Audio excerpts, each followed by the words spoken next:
going on, everybody? It's your boy Leo Rydell here from Geekly Goods, and I just got done with watching the first episode of the second season of Doom Patrol, and wow, I gotta say, it was worth staying up. So it's about 3 or 4 o'clock in the morning right now, and I gotta say, Doom Patrol is easily probably my favorite DC live action TV show ever. I'm talking better than Titans in my opinion, better than anything Arrowverse for sure. It's the best one. I just love how every single character is kind of this disjointed, non-heroic hero brought into the fray of the Doom Patrol, and how they all have their own individual stories kind of going on. And I just love this ragtag team of heroes that are really not perfect, but always come together to get the job done. And I love the acting in this show. I love the characters. I'm a huge fan of these characters, but because before I watched season 1, I really didn't read the Doom Patrol comics. I had no idea who these characters were. So it was just getting that first season last year, now getting this new season this year, was just very refreshing. It was characters with new takes, with all these layers that they could explore, and they really have done such an excellent job doing so.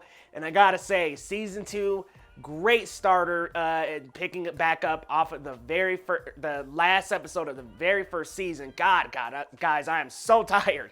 But picking up off of where we left off in season 1, after they trap Mr. Nobody in the painting, they're all small, so it's like they're all in this kind of Honey, I Shrunk the Kids type of world, and it's pretty funny to see them as like small miniatures looking up. The only one, of course, being Larry, the only one that's still big.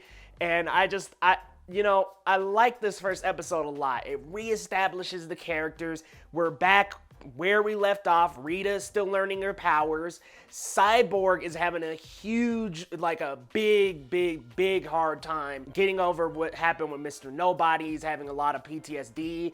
Rita even references in the episode that he's like screaming at night. So, he's got this PTSD going on. After that, he definitely thinks Mr. Nobody is still around, which I'll get to later because I'm kind of thinking that might be the case, but we're also shown at the beginning of the episode, we're given Dorothy's backstory back in 1927, seeing her imaginary friends tear up a circus. And I gotta say, something's going on with the dark voice in her head. There is just this dark voice in her head that appears whenever she's in the most trouble. Or honestly, it seems like it appears pretty often. So this character, this dark voice that's in her head, it must be one of her imaginary friends, but it's more destructive or even probably more powerful than that moose bear thing that she makes come to life.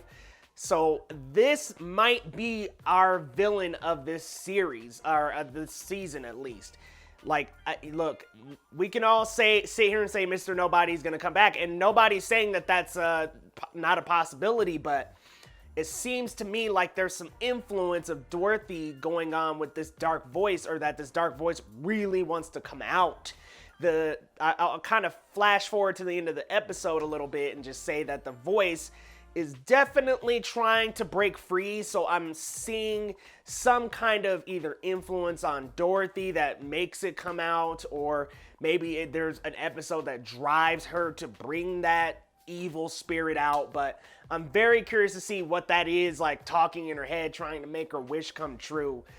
Cliff, oh my god, he's killing rats throughout the episode to take out his anger. But I of course, we love our Cliff, and Crazy Jane is of course having trouble with the personality still.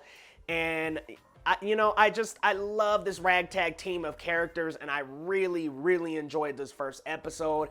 I'm wondering if Mr. Nobody is not done. I'm wondering if Mr. Nobody is actually going to bring out that spirit in Dorothy that is so evil and malicious sounding. That's what I'm curious about, where we're going next. I haven't watched the second episode, but I love that this first episode just kind of reestablishes the team, where everybody's at, and of course the Chief. There's that tension there from the first season after they figure out that he orchestrated all of their accidents, so you can definitely feel that in the air.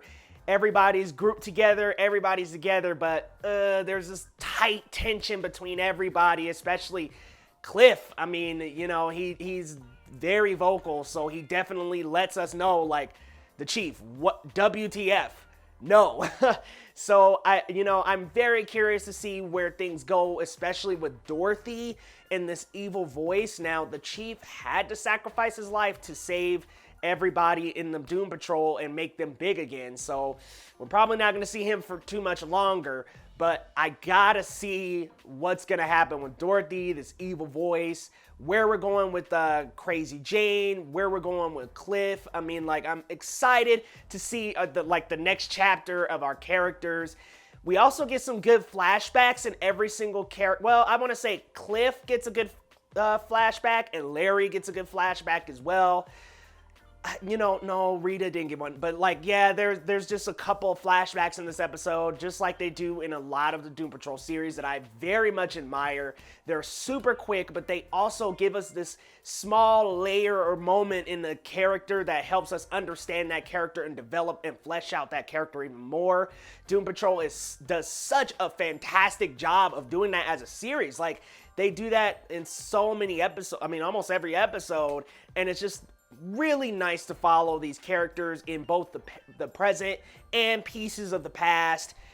Just an absolute delight. Oh, and there's a piece of this episode that lets us know that there's something more to these voices and imaginary characters that Dorothy can bring to life.